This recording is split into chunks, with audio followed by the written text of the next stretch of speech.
by just over 3%. Raising tuition fees had become a taboo for governments. The Education Secretary said this first hike in tuition fees for 8 years was done with a heavy heart. Increasing the fee cap has not been an easy decision, but members across the House will agree that it is no use keeping tuition fees down for future students if the universities are not there for them to attend. I think we're extraordinarily relieved that the government has grasped this nettle. It's not a fun thing to do, it's a difficult decision for any government to take, but it's the right thing to do and it's absolutely necessary.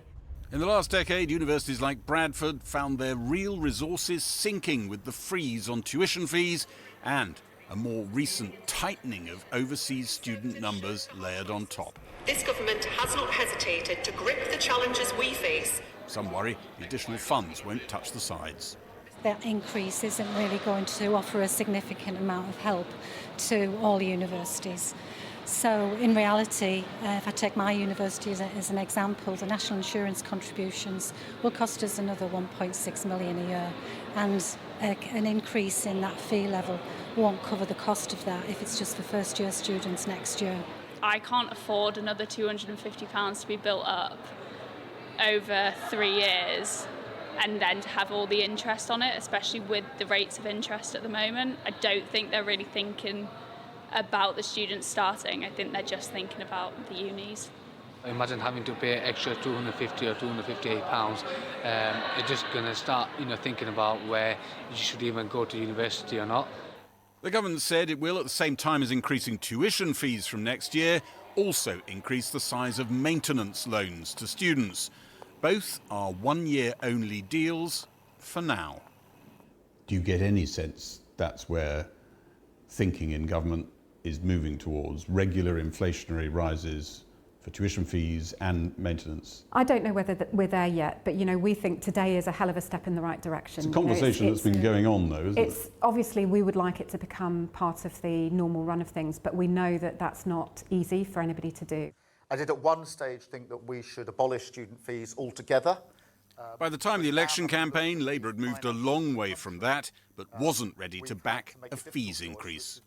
Would you raise tuition fees? That is a really, really unpalatable choice. I do not want to have to do that. Inside government, there was agonising ahead of today's announcement, some fearing that alongside a tax-raising budget, it gives plentiful ammunition to political opponents. Tens of thousands of farmers, hundreds of thousands of small businesses seeing business rates rising. Today, millions of students. Is there anyone that this government told before the general election, don't worry, that they have since shafted? If inflation increases became the norm, tuition fees could be £10,500 by the end of this Parliament. A review of higher education is promised next year to extract improved performance from universities in return. Well, in the last hour, I spoke to the Education Secretary, Bridget Phillipson, about the rise and began by asking her what her message was to students who may well feel let down by today's announcement. I have to be upfront about the fact that this was not a decision that I wanted to take, but I think was urgently required because our universities are facing really serious financial challenges. They haven't been gripped for years. And I want students, young people, to have the chance to go to university. But in order for that to happen, we've got to make sure that our university sector is on a more financially sustainable footing. But I've also been clear today in the statement that I made in Parliament that alongside the additional investment that's going in, there must be an expectation of reform in the system. Can you explain then what you meant when you said in June last year, graduates, you will pay less under a Labour government? Yeah, I am determined to deliver a reform system. Today I've taken the difficult decision of increasing fees for 1 year. We will look at the wider reform that's required right across the system.